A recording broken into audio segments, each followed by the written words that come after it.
welcomed the government report on child abuse, saying it exposes the myth of satanic abuse. The inquiry by Professor Jean Lafontaine of the London School of Economics lasted 2.5 years.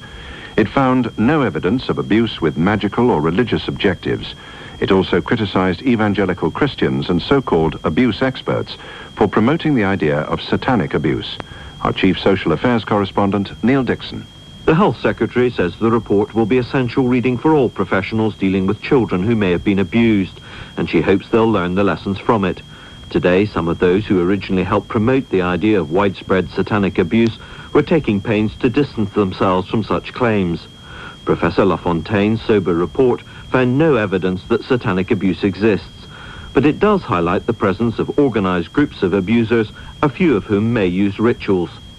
The Shadow Health Secretary, David Blunkett, has also welcomed the report, although he says it's important to remember that many children in the cases studied had been abused.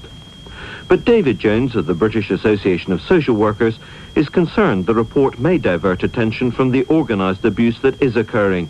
He suggests it's irrelevant whether abusers are motivated by perversion or some religious cult. Experts with reputations to make or defend, impressionable children seduced by leading questions, and society's wish to explain the horrors of the sexual exploitation of young people all have contributed to the spectre of satanic abuse. That was the conclusion of the official report into a series of highly publicised cases featuring stories of torture, cannibalism and bestiality. Of the 84 cases investigated by Professor Jean Lafontaine, not one revealed any evidence of a magical or religious objective. What the professor has discovered seems to boil down to this. It's not that Satanism is the cause of abuse, it's more that abusers sometimes employ weird rituals to impress or frighten their victims or to increase their sexual gratification. It was the Health Secretary, Virginia Bottomley, who ordered the report, and I asked her if she was happy with the findings. I support this report.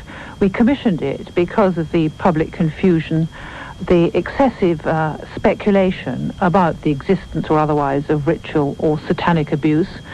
This is a clear exposition, a carefully undertaken study, which has now, I believe, exploded the myth of satanic abuse. Now, this myth has come about, so says Professor Lafontaine, partly because there are too many experts in the field trying to prove a point. I mean, is there something, do you feel strongly about that? She clearly does.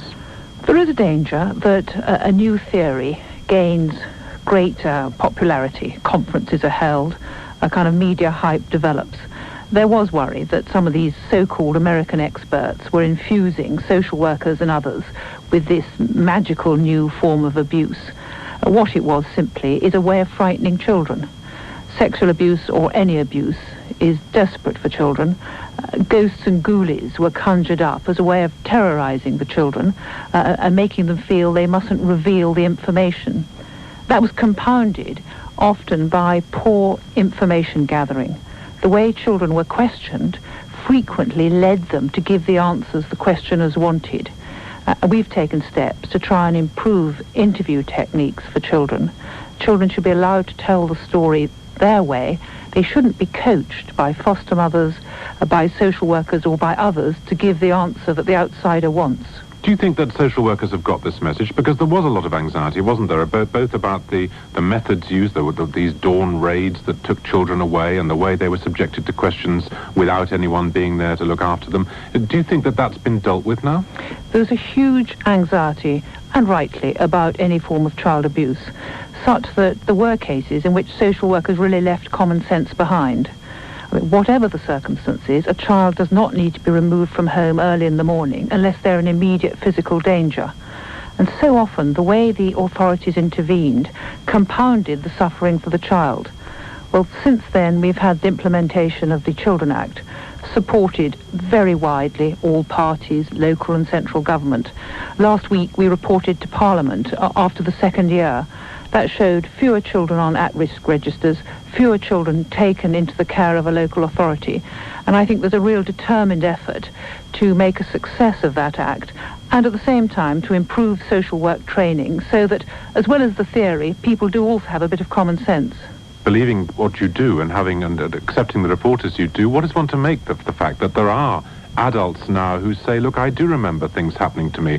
Things did occur which can only be explained in this way. I mean, the stories persist, don't they? Adults do become distressed or disturbed about events that took place long ago.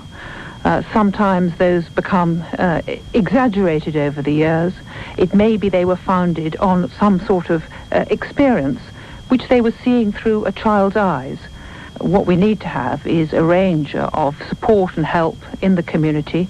We need to make sure our health and social services work together, that the extra psychiatrists, the extra qualified social workers that we now have are able to offer the helping hand and the support and counselling to those who are suffering from continuing pain from experiences in childhood. Virginia Bottomley. Professor LaFontaine's report was certainly scathing about the way cases of alleged satanic abuse were dealt with by social workers. Interviews with children in the period from 1988 to 91, she said, were frequently poorly conducted, with leading questions, pressure and inducements to agree. The Liberal Democrats' health spokeswoman Liz Lynn, some of whose constituents in Rochdale were caught up in unfounded allegations of satanic abuse, says the findings of the report are welcome news. I was hoping there wasn't going to be wide-scale evidence of satanic abuse, because that would have been even more worrying than the ritual abuse. The ritual abuse is worrying enough for the children who've been the subjects of it, but satanic abuse would be something that I would be extremely scared of, as I'm sure a lot of people in the rest of the country would be. Liz Lind. However, today's report won't end the burning discussion that goes on both sides of this very contentious and controversial issue. I spoke to Dr. Bill Thompson, a lecturer in criminology from Reading University, who has long doubted the existence of satanic abuse, and to Dr. Joan Coleman, a psychiatrist and committee member of RAINS, the Ritual Abuse Information and Network Support, who says she has evidence that satanic abuse does exist. I don't think Jean LaFontaine has actually talk to people who work with adults or adult survivors themselves. And I think that children are very often confused about what is going on. They just know that it's horrible, they can't stand it. It's very, very unpleasant, but they don't know whether it's Satanism or any other sort of ritual. Those of us who work with adults are fairly clear about the fact that in the majority of cases it's Satanism. There's no question in your mind it exists? Yeah, I feel absolutely certain about that. Dr. Thompson, what do you think? Well, I welcome the report. It's finally caught up with me. I've been saying this for 5 or 6 years. The government's finally realised that it's wasted several hundred millions worth of pounds chasing Satan all over the countryside, and thankfully Jean LaFontaine has finally sorted this issue out. When it comes to the fact that LaFontaine may not have spoken to people who have gone and seen clinicians, the thing to ask Dr. Coleman is, what would she say to people who came into her clinic and said, I've just been sexually assaulted by Martians? Because in America, we've got twice as many people making that claim as satanic abuse. Dr. Coleman? Well, I don't work with children. I work with adults. I've never had any come in and say that they've been abused by Martians, not yet anyway. I haven't had people come in and say that they've suffered satanic abuse. They usually start to talk about other sorts of abuse for a considerable length of time before they come onto the Satanism, because it is so frightening for them to talk about it. They often start by talking about sexual abuse, sometimes by their parents and other people, and it may be months or even years before they start talking about satanic rituals. And Dr. Thompson, there is a point here, isn't there? We've already spoken this morning to one woman, now an adult, who says that she was brought up in a system, a belief system was exactly the phrase she used, which was a satanic system. And it didn't matter to where it came from to her. She suffered from it. She claims she suffered from it. Does she have, and can she offer us, any specific evidence about the kinds of people who were perpetrating this belief system? Belief is a very important word here. You have the therapist believing it's out there and are waiting to find it. You have people coming in looking for explanations for the problems they may or may not really suffer from, and the therapists are giving the people the answer. Now, you're not going to agree on this, but let me put a final point to both of you. One of the implications of this report is going to be that the Health Secretary will reinforce her wish that social workers adopt a fairly sceptical attitude to the idea of satanic abuse, Dr. Coleman. Does that worry you? Do you think social workers will miss things because of this guidance they now receive? I think social workers are going to be very, very scared to diagnose or to even suggest satanic abuse or even ritual abuse. And certainly I think they're going to avoid the term satanic abuse altogether. Dr. Thompson, what do you think? Two points on that. They shouldn't be sceptical, they should be critical and use their critical faculties to assess what is actually going on and look at all possible sources for these allegations. And two, if the government's really going to do something now, what about all those children who are still in care, who were induced to make these allegations that now we recognise don't exist? It's about time those children were reunited with their parents. That was Dr. Bill Thompson. I was also talking to Dr. Joan Coleman.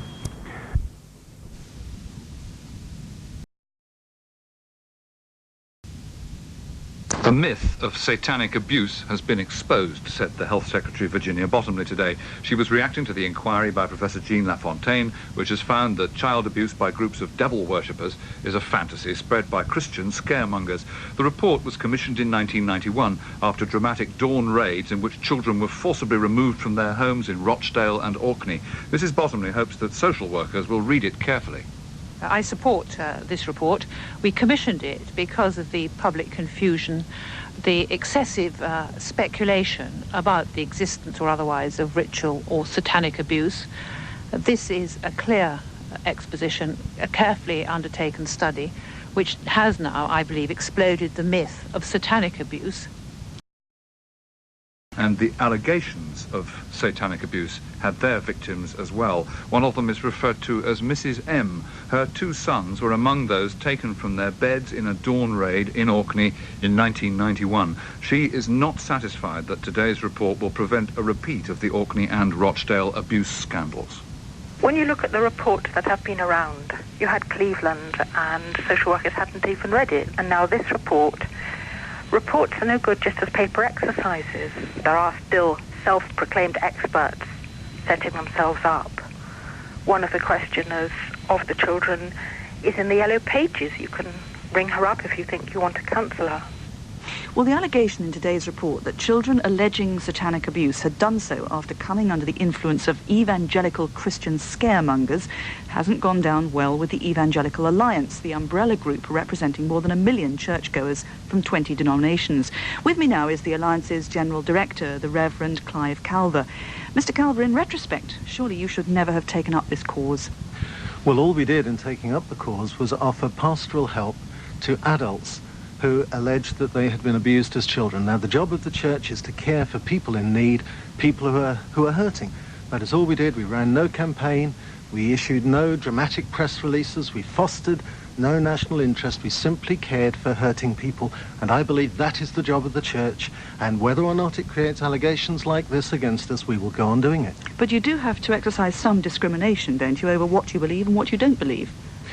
Yes, I think inevitably you have to in any pastoral situation, and it's always difficult to uncover what the exact facts of the case are. But here in the report we have the investigation of 84 allegations from children. We were dealing with adults who claimed that they had been abused as children, and that is always far more difficult. In fact, we are faced with evidence internationally of these kind of claims, and one respected author has said either we've got an international conspiracy of toddlers or we've actually got some severe problems among a certain group of adults. We still believe, along with Esther Ranson and many others, that you have to believe children, you have to believe victims as far as you can, and then try to help them. That is what we've done. But this government committee, after a great deal of research, says that there is no evidence to support the idea that ritual abuse exists. So where is your evidence? It has established that in 84 cases, and we will freely accede to that. What we would want to be saying to the those who've drawn together the report is that you have to go on examining, go on investigating, go on caring for people where this kind of situation emerges. And in the case of the report, we applaud anything that will be done to put better procedures in place so that the innocent are not victimized. At the same time, we want to protect the victims. Clive Calver, thank you. Thank you. As well as evangelical Christian social workers have been criticised for becoming obsessed with abuse. In the Rochdale case, the only evidence which led to 20 children being removed from their homes were the fantasies of a 6-year-old boy who'd been watching horror videos, and that's according to the High Court judge involved. But are social workers now satisfied that satanic abuse does not exist? David Niven is chairman of the British Association of Social Workers and a child protection manager. After seeing Professor Lafontaine's report, is he convinced that there's no problem anymore? But there is evidence of organised abuse of children, I'm not sure about satanic abuse. I think everybody's been fairly sceptical of that label. Our point of view is that people use various methods to intimidate and coerce children into compliance and maintaining secrecy when they're abusing them.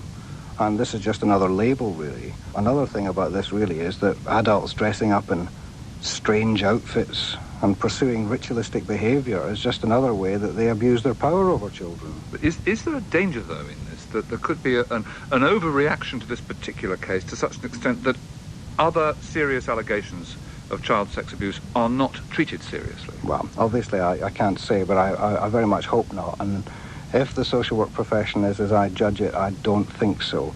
I think possibly people have misjudged social workers and what they do to date, because in my view, they're a very pragmatic, down-to-earth profession. Yes, you say that, but Mr. Justice Douglas Brown said in the Rochdale case, social workers have become obsessed with the fantasies of one boy whose parents had allowed him to watch horror videos. That doesn't do much for the image of social workers, does it? Well, it doesn't actually do much for the image of a particular situation if it's true. But I mean, that's obviously somebody's judgment. And I understand there'll always be contentious issues, because I mean, after all, social work deals with most things from birth to death, so there's going to be contentious issues from time to time. But these are children being ripped from their homes, not just overnight, but for a very long period of time. Up to 9 months, that's a form of child abuse in itself, isn't it? It may well be, if that was the bare skeleton of the explanation, but the one thing that I think people forget from time to time is that social workers do not make decisions in isolation. Courts make decisions to remove children. Courts that hear all the evidence that there is available to make judgment on. And social workers, before even they take the matter to court, usually have the opportunity to discuss it with other professionals, be it police, doctors, education professionals, wherever, and there is a balanced, multidisciplinary judgment made. Do you think that there's too great a tendency, though, to take the child away from the home rather than concentrate possibly on taking the abuser out of the home? It's the old damned if you do, damned if you don't story again, because, I mean, essentially we've had conversations in the past where people who haven't removed children from dangerous situations get condemned for leaving children in. It comes down to a question of good judgment, good training, and improved skills that social workers now have. And as I said, please remember, social workers do not operate in isolation. David Niven, who's chairman of the British Association of Social Workers. In a series of early morning raids 4 years ago, 20 children from Rochdale were taken into care after a 6-year-old boy told a teacher he'd seen babies being killed and people digging up graves. But a lengthy investigation dismissed allegations of satanic abuse and criticised social workers for accepting children's claims, prompted partly by seeing horror videos. Now a 3-year inquiry into 84 alleged cases has concluded satanic abuse of children as part of devil worship or black magic is unlikely to exist at all.